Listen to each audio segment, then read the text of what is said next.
Complete liquidation के पहले एक बात देना है, कॉम्प्रोमाइज का और एग्रीमेंट का। तो इसके लिए क्या है कि जो लोग अप्लाई करेंगे, हो सकता है कि कॉर्पोरेट डेटर ही अप्लाई करे कि भाई हमने फलाने से कॉम्प्रोमाइज करना चाहा है तो हम लोग को मौका दीजिए, या कभी कोई दूसरा आदमी भी कह सकता है कि भाई हम इनसे कॉम्प्रोमाइज कर रहे हैं, कंपनी चला लेंगे, या कोई क्रेडिटर लोग भी कॉम्प्रोमाइज कर सकते हैं। तो ये सारे प्रावधान कमिटी तय करती है, बिल्कुल उसका फ्रेमवर्क बनाती है, और इसी को रिजोल्यूशन को भेजती है किसको, एडजुकेटिंग अथॉरिटी को, थ्रू रिजोल्यूशन प्रोफेशनल।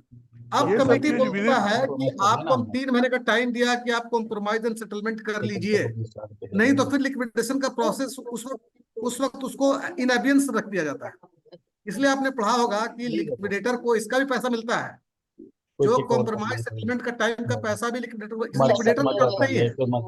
कोई टेक ओवर कर ले। क्या कुछ सुनाई पड़ा? लिक्विडेशन प्रोसेस और ये कॉम्प्रोमाइज साइमल्टेनियसली जाता है। लिक्विडेशन के पहले कॉम्प्रोमाइज सेटलमेंट, देखिए लिक्विडेशन के पहले एक अपॉर्चुनिटी दी जाती है कॉर्पोरेट डेटर्स को भी, अदर क्रेडिटर्स को भी, या किसी भी थर्ड पार्टी को। और वो प्रोविजन किसका है? सेक्शन 230 ऑफ कंपनीज एक्ट, कि आप कॉम्प्रोमाइज एंड सेटलमेंट कर सकते हैं। उसके सर्टेन रूल्स रेगुलेशन है, अगर उसके अंदर आप करते हैं तो आपको 3 महीने के अंदर कर लेना। अब इसको कौन तय करता है?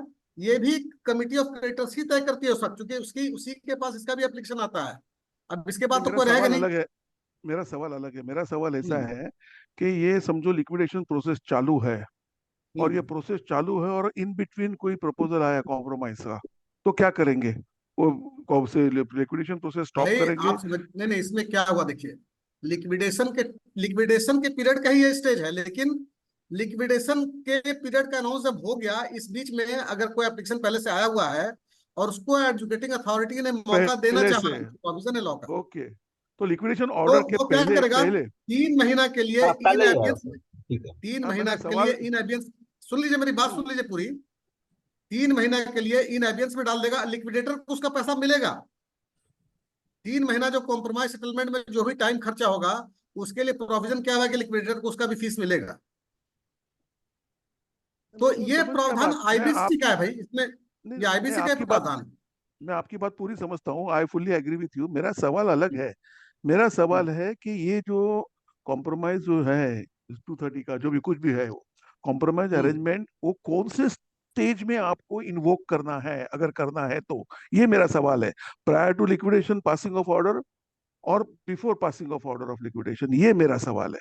बाकी I am not going into deep into the compromise. Liquidation order के पहले, बस यही सवाल है। आप इसको, आप देखिए, आप सबको अलग अलग देख रहे हैं। हम लोग क्या बोला, देखिए हमको एक गुरु ने सिखाया कि आप सीआरपी प्रोसेस को प्रैक्टिकल नजरिए से देखिए। जब सीआरपी प्रोसेस चल रही होती है तो क्या होता है, कमिटी ऑफ क्रेडिटर्स होती है, एडजुडिकेटिंग अथॉरिटी होता है, बोर्ड होता है। अब लिक्विडेशन का ऑर्डर देने के पहले उसको पता, उसको तो सोल्यूशन भी ढूंढना है ना भाई। उसका काम थोड़ी है कि मैंने एडमिनिस्ट्रेटर की तरफ से लिक्विडेशन का ऑर्डर कर दिया। जब प्रावधान है कि मैंने कंप्रोमाइज और सेटलमेंट भी हो सकता है, तो जिस वक्त वो ऑर्डर पास करना होता है उसके पहले ये ऑलरेडी बातचीत शुरू हो चुकी थी लोगों की, इसको कमिटी ऑफ क्रेडिटर्स के पास चला जाता है ये कि एक प्रपोजल आया है कंप्रोमाइज और सेटलमेंट का। लेकिन वो चूंकि रिजोल्यूशन प्रोसेस लास्ट हद है, मतलब सीआरपी का, तो अब इसके बाद एक स्टेज है। तो लिक्विडेशन तो अनाउंस हो चुका होता है, लेकिन आपको उस पर भी एक मौका दिया जाता है कि आप लिक्विडेशन का प्रोसेस जब फुल्ली चलना शुरू हो जाएगा, फिर ये मौका नहीं मिलेगा। अगर आप तैयार हैं, कॉम्प्रोमाइज सेटलमेंट करना चाहते हैं, तो आपको शुरू में ही बोलना है। उसको कमिटी ऑफ क्रेडिटर्स पास भी करेगी और उसका प्रोविजन उसको भेज दिया जाएगा एडजुकेटिंग अथॉरिटी को। तो और इस बीच में लिक्विडेशन ऑर्डर जब पास भी हो जाएगा, अब है वो एडजुकेटिंग अथॉरिटी बोलता है कि अब लिक्विडेशन शुरू हो गया, लेकिन हम आपको इन एबियंस में डाल के 3 महीने का टाइम दिया कि आप कॉम्प्रोमाइज सेटलमेंट कर लीजिए। अगर कर लेते हैं तो फिर लिक्विडेशन में फर्दर नहीं जाना होगा। लेकिन अगर ये फेल हो गया, नहीं हुआ, तो we will proceed with liquidation. अब लिक्विडेशन में क्या होता है कि कोई कमिटी ऑफ क्रेडिटर्स नहीं होती है, स्टेक होल्डर्स कमिटी होती है। वो पता है मेरा वो नहीं, सवाल उसको राइट नहीं होता है, सुनिए, उसको नहीं, राइट समझ नहीं गया, होता है। कमिटी ऑफ क्रेडिटर्स में और स्टेक यानी कि होल्डर्स में पहले, क्या है बात? नहीं, पहले सुनिए, स्टेज पहले में। सुन लीजिए हाँ, ओके। भाई, कुछ मैं कह रहा हूँ, देखिए, एक सुन लीजिए पहले बात को। स्टेक होल्डर्स के राइट में और कमिटी ऑफ क्रेडिटर्स के राइट में आसमान जमीन का फर्क है। Committee, stakeholders committee, consultation committee का कोई भी ऑर्डर बाइंडिंग नहीं है इस पे लिक्विडेटर पे। लेकिन सीआरपी प्रोसेस में उसका कमिटी ऑफ क्रेडिटर्स का हर ऑर्डर बाइंडिंग है रिजोल्यूशन प्रोफेशनल पे। इसीलिए बहुत सारी बातें जिस वक्त कमिटी ऑफ क्रेडिटर्स है उसी बीच में तय कर ली जाती है। जैसे आपने लिक्विडेशन कॉस्ट तय कर दिया, अब वहां पर तो रिजोल्यूशन आपका एप्लीकेशन का फाइनल हो चुका है, फिर आप क्यों लिक्विडेशन कॉस्ट तय कर रहे हैं? क्यों देख रहे हैं कि लिक्विडेशन अमाउंट कितना है, कॉर्पोरेट डेट का कितना कंट्रीब्यूट करना पड़ता है? आप एक मतलब सिस्टमेटिक वे में आगे बढ़ने की कोशिश कर रहे हैं। आप प्रोविजन करके भी रख रहे हैं कि क्या क्या इसमें पॉसिबिलिटी आगे है। और आईबीसी में जब इसका प्रोविजन दिया गया है कि any corporate debtor can have an compromise और अरेंजमेंट बिफोर फाइनल लिक्विडेशन, तो आप उसको अपॉर्चुनिटी क्यों नहीं दीजिएगा भाई? ये तो कानून बना हुआ है, इसमें हम क्वेश्चन करने वाले क्यों है कि लिक्विडेशन शुरू हो गया तो कॉम्प्रोमाइज सेटलमेंट क्यों करेगा? इसका प्रावधान आईबीसी में है, आईबीसी ने आईबीरिया ने दिया है उसको प्रोविजन, उसी के तहत हो रहा है, इसलिए लिखा हुआ है कि आपको 3 महीने का टाइम दिया है। उसके ठीक है, बाद दिया है समझ कि गया मैं बात। रिजोल्यूशन प्रोफेशनल का लिक्विडेटर का काम क्या होगा, तो सारी चीजें तो दी हुई है। तो पहले ऐसे प्रोसेस में ऐसे देखेंगे कि भाई there are to exploring the possibilities prior to liquidation. First is about CRP. अगर सीआरपी में खत्म हो गया तो कोई सवाल ही नहीं आता है। और ड्यूरिंग सीआरपी समझो ऐसा प्रोसेस आ गया कि भाई कोई कॉम्प्रोमाइज करना चाहता है तो उसको भी देखा जाता है। अगर ये दोनों हो गया, खत्म हो गया, फेल हो गया, उसमें भी दोनों में नहीं हो रहा है, तो फिर लिक्विडेशन प्रोसेस में जाएंगे, ऐसा। हाँ देखिए, पहला तो था कि आप रिजोल्यूशन एप्लीकेंट का, उसका एक अलग प्रोसेस था। रिजोल्यूशन एप्लीकेशन भी फेल हो गया, रिजोल्यूशन एप्लीकेंट को नहीं पास किया हम लोगों ने। अब हम लोग किस स्टेज में खड़े हैं? अब कंपनी को लिक्विडेट करना है। हम्म।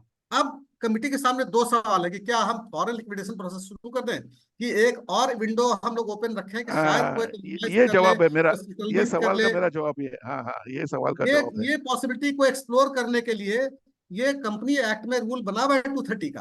अब बहुत बड़ा चैप्टर, उसमें बहुत सारे कंडीशंस ये भी है। पता है मुझे, वो पता हम है, वो लोग पता है, शॉर्ट में वो पता पढ़ है। लिया कि 230, तो उसके तहत ही ये दिया जाता है, समझ रहे हैं ना? और ये आप देखिए नीचे वाले में लिखा हुआ है, where recommendation has been made under sub regulation 1 the resolution professional. अब ये तो लिक्विडेटर नहीं कर रहा है, कौन कर रहा है? The resolution professional and the committee shall keep exploring the possibility of compromise और agreement during the period the application to liquidate the corporate debtor is pending before the adjudicating authority. मतलब एडजुकेटिंग अथॉरिटी के पास pending है, इस बीच में आप explore करते हैं, और अगर कोई मिल गया तो फिर आप उसको एप्लीकेशन को बढ़ा देते हैं कि भाई एक एप्लीकेशन आ गया।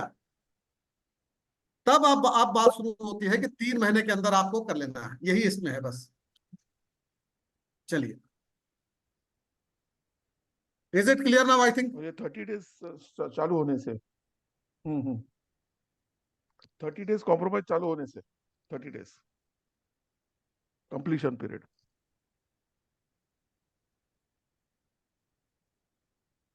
डेज ये हो गया और 90 डेज टोटल टाइम पीरियड है, 60 डेज में ये करना पड़ेगा। असेसमेंट ऑफ, देखिए ये क्या है आपका, ये सिर्फ प्रोसेस में, ये 39B में ये फॉर्मूला है। 39B के अंदर ही आप वो भी देखते हैं जब आप फाइनल स्टेज में लिक्विडेशन के करने के, आप तो कोई चारा नहीं बचा है, उसी वक्त देखिए असेसमेंट ऑफ कॉम्प्रोमाइज और अरेंजमेंट। उस वक्त भी असेस करता रहता है रिजोल्यूशन प्रोफेशनल और कमिटी मिलके कि whether we can go for compromise. और ऐसा हुआ है बहुत सारे, हम लोग के बैंक में तो हुआ है ऐसा कई केसेस। तो ये जो चीज है ये उसी वक्त होता है, सिर्फ प्रोसेस के अंदर में ये है। उसी को आप आगे बढ़ा देते हैं एप्लीकेशन को, एग्जीक्यूटिव अथॉरिटी को, भाई कॉम्प्रोमाइज अरेंजमेंट का मामला आ गया है। अब उसका जो शर्त है उसके अंदर आया तो ठीक है, नहीं आया तो लिक्विडेशन होगा। और सबसे बड़ी बात है कि 3 महीना कुछ नहीं किया लिक्विडेटर ने तो भी उसको पैसा मिलेगा 3 महीने का। यहाँ पे एक फायदा लिक्विडेटर को है, इसे लिखता है कि बैलेंस लिक्विडेशन पीरियड, हम लोगों ने पढ़ा था उस दिन ना, बैलेंस कौन period? Period for compromise and assessment. दूसरा बैलेंस लिक्विडेशन पीरियड, ये सबके पैसे लिक्विडेटर को मिलेंगे। चलिए आगे बढ़िए, ये जी, क्लोज टू आगे बढ़िए। The time taken for compromise arrangement shall नहीं, नॉट आप एक्सीडिंग स्क्रीन 90 बदलिए, डेज। स्क्रीन बदलिए, स्क्रीन बदलिए, आपने सिर्फ वाला स्क्रीन खुला हुआ है। Okay okay, I have taken pause कर देता हूँ बीच में so that I can able to change the screen. Okay. The time taken for on compromise or arrangement not exceeding 90 days shall not be included in the liquidation period. Sorry. Anwar साहब, मेरा message read करेगा please. मैंने message भेजा WhatsApp message भेजा, please read करें। Close 3, any cost incurred by the liquidator in relation to compromise or arrangement shall be borne by the corporate debtor where such compromise or arrangement is sanctioned by the tribunal under section 236, provided that such costs shall be borne by the parties who proposed compromise or arrangement where such compromise arrangement is not sanctioned by the tribunal under section 236.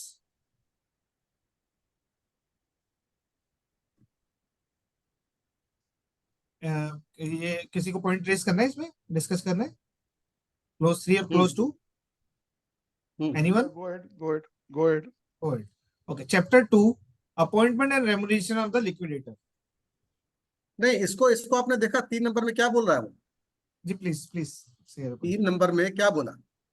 Number 1, 2 number में क्या था कि जो compromise और arrangement का objective आ जाए कि not अगर 90 डेज से ऊपर है तब क्या होगा, वो shall not be included in the liquidation period. लेकिन 90 डेज के अंदर का पीरियड लिक्विडेशन पीरियड में ही पक्का पार्ट होगा। तो इसका लाइन का ये मतलब था कि अगर इसमें कॉम्प्रोमाइज और अरेंजमेंट का अगर 90 डेज के अंदर हो गया तब वो लिक्विडेशन पीरियड के अंदर आएगा। अगर नहीं, उसके सर। ऊपर मान लीजिए कि I disagree. लिक्विडेशन पीरियड कब चालू होता है? लिक्विडेशन ऑर्डर होने के बाद। ये हम लोग पहले की बात कर रहे हैं कॉम्प्रोमाइज की। Just okay. Sorry. The time Shall take not be the included. time is let's don't read this. इसको read नहीं मत कीजिए एक बार के लिए. Not The time exceeding 90 taken days. on compromise arrangement shall not be included in the liquidation period, not exceeding 90 days. Correct. The time taken on compromise arrangement shall not be included in the order liquidation होने के period. पहले, liquidation order होने के पहले जो भी कुछ period है कॉम्प्रोमाइज और अरेंजमेंट के लिए, समझो 40 दिन है, तो वो 40 दिन shall not be हाँ, नहीं included नहीं in वो the। ठीक है वो हाँ, मैंने हाँ, क्या है कि वो आपका है, 90 डेज में अगर नहीं हुआ तो उसके बाद अगर 2 दिन भी एक्स्ट्रा हो गया तो वो लिक्विडेशन पीरियड का पार्ट और भी हो जाएगा, आ जाएगा। वही तो लिखा है ना। 90 डेज के लेकिन अंदर order- का जो पार्ट है वो अलग से उसको एक अलग रखा गया है और उसके बाद इसलिए वो होता है balance period of liquidation. Liquidation period कब चालू ये होता तो है? क्लियर जब है। ऑर्डर पास होने के बाद ना, करेक्ट ना? लिक्विडेशन पीरियड चालू कब होता है? ऑर्डर पास होने के बाद। लिक्विडेशन हाँ, ऑर्डर हाँ। पास होने के बाद। जी।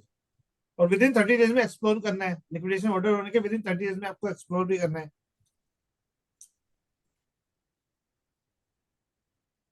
और 90 डेज तक पास करना है, तो उसके पीरियड में ही हो गया ना। 90 डेज का पीरियड उसका पार्ट नहीं बनेगा। Any cost incurred by the liquidator in relation to compromise arrangement shall be borne by the CD, where such compromise arrangement is sanctioned by tribunal under section 236, or provided that such cost shall be borne by the parties who propose compromise arrangement where such compromise is not sanctioned by the tribunal. जो party अब इसमें बोलता है कि 2 तरह के case हैं ना, 2 तरह के केस हैं कि आपने जो कॉम्प्रोमाइज अरेंजमेंट दिया उसको अगर मान लीजिए एनसीएलटी ने नहीं अप्रूव किया, और एक केस है कि अप्रूव जब अप्रूव कर दिया तब कौन होगा, वो कॉर्पोरेट डेटर देगा उसका पैसा। अगर उसने नहीं अप्रूव किया तब जो पार्टी लोग मिलकर कॉम्प्रोमाइज करने की कोशिश करें वो लोग पैसा बॉर्न करेंगे। जो प्रपोज किया है the party who propose compromise, तो इसमें भी ऑब्जेक्टिव क्वेश्चन बन सकता है ना कि बोल देगा कि भाई नहीं एनसीएलटी ने अप्रूव नहीं किया था, कॉस्ट किसको बेयर करना होगा, तो भाई पार्टीज को करना पड़ेगा जिसने कॉम्प्रोमाइज और अरेंजमेंट को प्रपोज किया है। और वहां पे एनसीएलटी ने जब अप्रूव कर दिया तो फिर वो ओनली जो है वो कॉर्पोरेट डेटर को उसको बॉन्ड खर्चा बेयर करना है। ये क्लैरिटी आ जाएगी जब आप सेक्शन 230 सबसेक्शन 6 देखेंगे, तो आपको खोलना पड़ेगा सेक्शन, वो पढ़ना पड़ेगा, तो ये आपको क्लैरिटी आ जाएगी। सर कंपनी दैट का 230 एनी अदर अगर मेंबर्स ओपन कर सकते हैं? वो सारी स्क्रीन ओपन करना चैलेंजिंग होता है।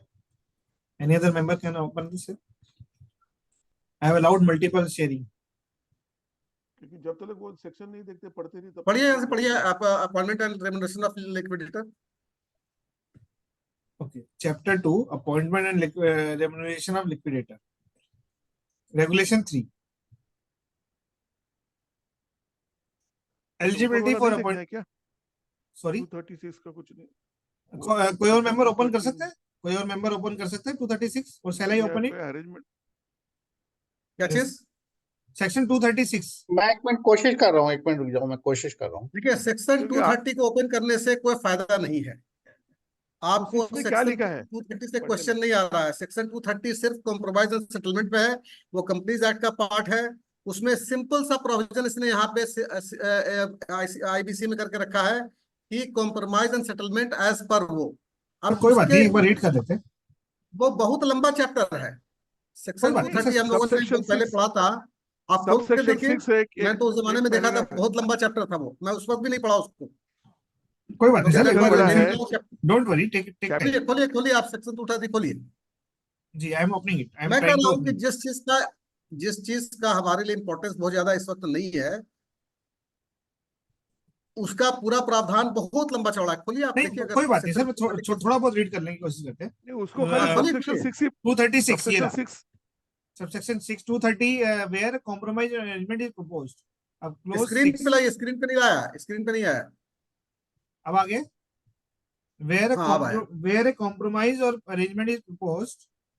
Now 6 where at a meeting held in pursuance of subsection 1, majority of person representing 3/4 of the value of creditors or class of creditors or members or class of members as the case may be, voting in person or by proxy or by postal ballot agree to any compromise arrangements, and if such compromise arrangement is sanctioned by the tribunal by an order, the same shall be binding on the company, all the creditors or class of creditors or members or class of members as the case may be, or in the case of being a company being wound up on the liquidator appointed under the act or under the IBC 2016 as the case may be, and the contributaries of the company. Shall I again read it? Or somebody नहीं, want to पढ़िए explain? अगर। मुझे तो इसका बहुत ज्यादा utility नजर नहीं आ रही है, Okay. क्योंकि ओके, बहुत इज अ लंबा भी है और इसका प्रोसीजरल। हमारे लिए कोई No, इम्प्लीकेशन नहीं है बहुत it's ज्यादा। very, it's not a मतलब क्लोज 6 इतना नहीं, बड़ा इसको नहीं आप है. ऐसा कीजिए, घर में पढ़ लीजिए, घर में पढ़ लीजिए इसको बैठ के। इसको नहीं, अपना ये अपना सिंपल जो है ना, है। कि ये अगर इसको वो डिटेल में बताना पढ़ना है चाह तो रहे हैं पढ़ सर, अनवर लेगा। साहब, प्लीज अलाउ देम टू, हाँ प्लीज जो जी, बोल रहा था, प्लीज अलाउ, कौन कोई बोल रहा था. आवाज नहीं आ रही मुझे। आप, हाँ बोलिए, क्या बोलना चाह रहे थे? अरुण नहीं, ये जी या सब कोई बोल रहा प्रोसीजरल था. है। नंबर, हाँ, नहीं नहीं, ये नंबर 6 जो है ये प्रोसीजरल है कि if you follow all the rules regulations and ये लिखा है ना 3/4 और समथिंग, जो majority representing 3/4 of the value, अगर if you satisfy all these requirements then the NCLT pass the order, बस इतना ही है, और कुछ नहीं है इसमें ज्यादा। और वो बाइंडिंग होगा सभी मेंबर्स पे. और बाइंडिंग होगा, बस इतना ही है, और कुछ नहीं है। जी. ठीक है, okay, go back to regulation. जब तक आप पढ़ते नहीं ना, तब तक आप कॉन्फिडेंस नहीं होते। एक टाइम पढ़ने से समझ में आता है कि भाई कुछ नहीं है उसमें।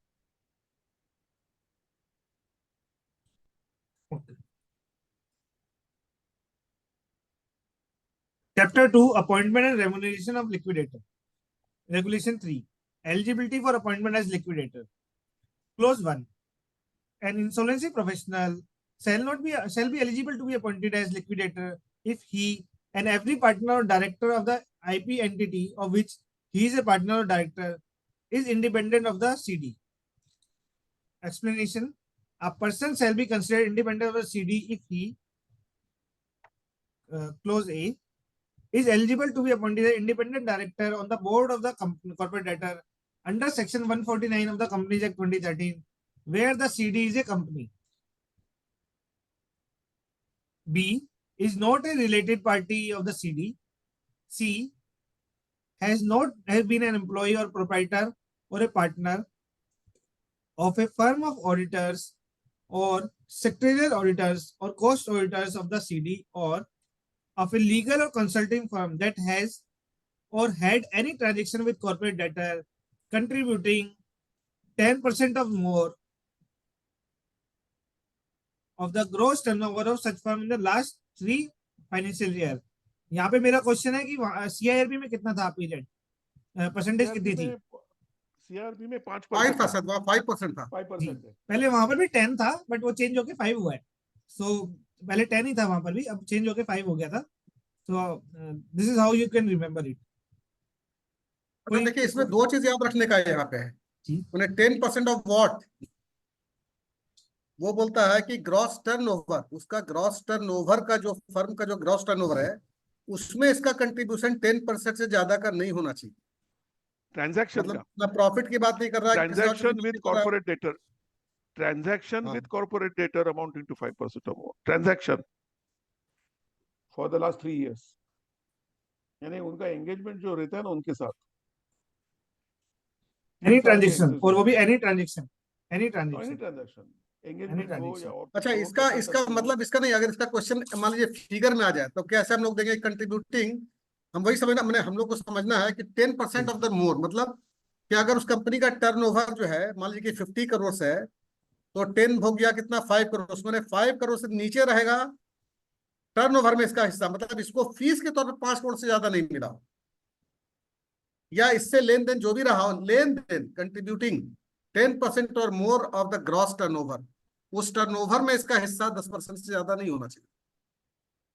हाँ, ग्रॉस टर्नओवर 10 करोड़ है या 20 करोड़ है, उसमें से 10% लेना है उसको, 5% और 10% जो भी in the last 3 financial year, अगर मेरा एक साल में ज्यादा है तो एक साल में 12% है, बाकी में 8 और वो एवरेज रहेगा ना, उसका एवरेज रहेगा 3 साल का एवरेज लेके। 3 साल का एवरेज लेके करेंगे। नहीं ठीक है, इसमें क्वेश्चन जो अभी आपने कहा वो भी बात सही है कि in the last 3 years financial से क्या मतलब हुआ कि मतलब ग्रॉस टर्नओवर पूरा 3 साल का जोड़ करके, या हर साल किसी भी साल में माने फाइनेंशियल ईयर में 10% से ज्यादा नहीं होना चाहिए। तो मेरा लॉजिकल बात है कि किसी भी फाइनेंशियल ईयर में लास्ट 3 इयर्स में 10% से ज्यादा टर्नओवर, ग्रॉस टर्नओवर का नहीं होना चाहिए। तो और मैं एक ग्रॉस साल का टर्नओवर टर्नओवर तो एक नहीं साल हुआ। का होता है, ग्रॉस टर्नओवर पिछले 2-3 साल का नहीं होता है, ग्रॉस टर्नओवर एक एनुअल टर्म है जी कि इस साल का मेरा टर्नओवर इतना था। हाँ, तो 3 साल में एक दफे भी हो गया उसका हाँ तो 10 यस तो एग्जैक्टली, खत्म, he is out of the race. Yes yes. जी। चलिए आगे बढ़ी, number. Clause 2, a liquidator shall disclose the existence of any pecuniary or personal relationship with the concerned corporate debtor or any of its stakeholder as soon as he become aware of it to the board and educating authority. Clause 3. ठीक है ना, जी उसका कोई interest है तो existing of any pecuniary or personal relationship या interest with the concern corporate debtor or the stakeholders as soon as he become he should stakeholders disclose। का मतलब हो गया कि जितने भी फाइनेंशियल क्रेडिटर हैं या ऑपरेशनल क्रेडिटर हैं, किसी के साथ भी उसका कोई रिलेशनशिप या पिक्यूनरी रिलेशन निकल गया तो उसको खबर देना एजुकेटिंग अथॉरिटी। जी बोर्ड को और education, board and education authority. हाँ, to the board and the both, दो बोर्ड को भी देगा और इसको भी देगा। चलिए आगे बढ़िए। Clause 3. An insolvency professional shall not continue as a liquidator if the IP entity of which he is a director or partner or any other partner or director of such IP entity represents any other stakeholder in the same liquidation process. इसका क्या मतलब हुआ? IPE जो है ना, insurance professional agency, entity लिखा है उसमें। इसका IP मतलब entity. ये हुआ, इसका मतलब ये हुआ कि हम और बंसल जी जो हैं एक ही प्रोफेशनल एंटिटी के अंदर काम करते हैं, हम लिक्विडेटर हैं और बंसल साहब जो हैं वो किसी स्टेक होल्डर के रिप्रेजेंटेटिव या कुछ भी हैं। मतलब आपका उस फर्म का किसी आदमी का किसी दूसरे स्टेक होल्डर से भी कोई रिलेशन नहीं होना चाहिए। सिर्फ हमारा ही नहीं, हमारे फर्म के किसी दूसरे आदमी का भी उधर कोई रिलेशन नहीं होना चाहिए किसी तरह का। अनवर साहब माने मेरे यहाँ किसी पे को क्वेश्चन है, अनवर साहब मेरे यहाँ पे क्वेश्चन है। मान लीजिए आप चक्रवर्ती साहब और आपकी और बंसल साहब की एडवोकेट फर्म है, now he become an IP. Bansal साहब बन गए और बंसल साहब ने आपके साथ आईपी एंटिटी बना ली। नाउ चक्रवर्ती साहब रिप्रेजेंट कर सकते हैं क्या? मेरा ये क्वेश्चन है। एडवोकेट फर्म के पार्टनर है, आईपी एंटिटी में नहीं है। क्या क्या फिर से बोलिए तो आपका सवाल। जी बंसल साहब हम्म और चक्रवर्ती साहब एडवोकेट है दोनों, और दोनों पार्टनर बन जाते हैं अपनी फर्म में। एडवोकेट फर्म बना दी उन्होंने, पार्टनर बन गए। नाउ बंसल साहब ने क्लियर कर दिया आईबीसी का एग्जाम और आपके साथ आईपी एंटिटी फॉर्म कर ली, तो आप तो नहीं बन सकते इस क्लोज के अकॉर्डिंग, ये क्लियर हो गया। बट क्या चक्रवर्ती साहब बन सकते हैं जो उनकी एडवोकेट फर्म में थे? उनकी दो पोजीशन है, फर्म में भी है, एडवोकेट में फर्म है अपनी, और दूसरा यहाँ पर आईपीई है, तो क्या यहाँ पर बन सकते हैं? मेरा ये क्वेश्चन है। नहीं नहीं, वो क्या कर रहा है देखिए,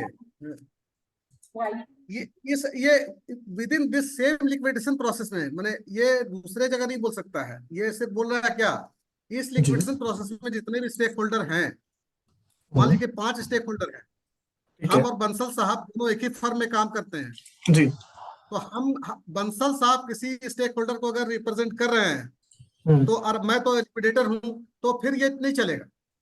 माने ठीक है, बंसल ठीक साहब है, को भी किसी Agreed. भी हालत में किसी भी स्टेक होल्डर को रिप्रेजेंट नहीं करना है, ठीक है, या ठीक है, किसी भी और आदमी को जो मेरे फर्म में काम करता हो, मतलब जिस फर्म के साथ ठीक हम है, जुड़े हुए हैं। ठीक है, मान लीजिए मतलब ये हो रहा है कि सेम लिक्विडेशन में प्रोसेस में। आप बिग एडवोकेट उनके पार्टनर होते, एडवोकेट फर्म में पार्टनर होते, तो चक्रवर्ती साहब को अलाउड था।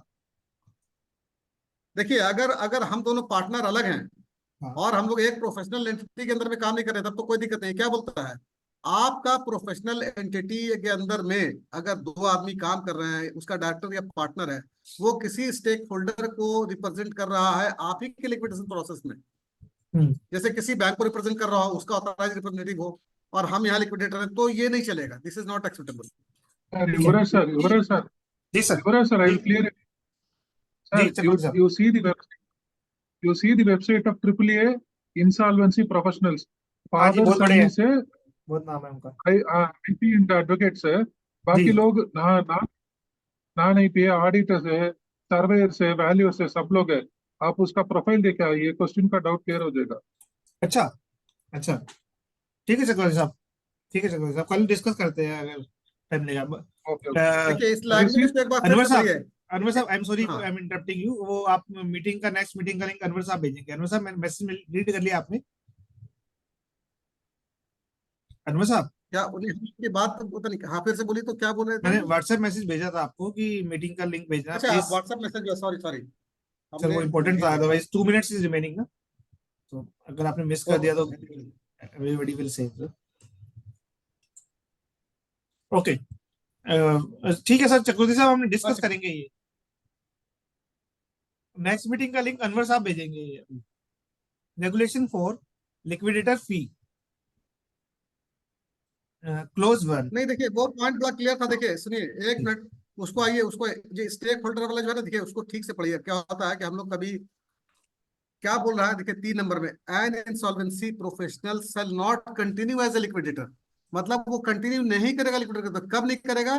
If the insolvency professional entity of which he is a director और partner or any other partner or director of such insolvency professional entity represents any other stakeholder in the same liquidation process।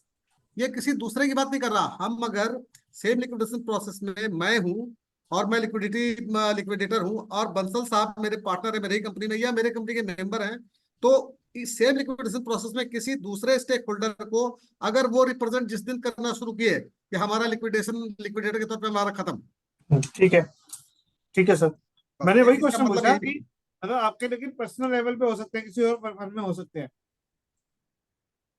मान लीजिए बाहर में हम कुछ भी हो सकता है, लेकिन वो इसमें रिप्रेजेंट नहीं करेंगे, इस केस इसमें में रिप्रेजेंट रिप्रेजेंट नहीं नहीं करेंगे। करेंगे, इसमें रिप्रेजेंट नहीं करेंगे, बिल्कुल बिल्कुल ठीक है। No, he can be appointed as an external advisor. That's all. External advisor, Yes, you can take as an external surveyor, auditor, lawyer है ना, वैसा एक external agency के तरह लेके रख सकते हैं. He cannot, then he will have no direct relationship. Okay,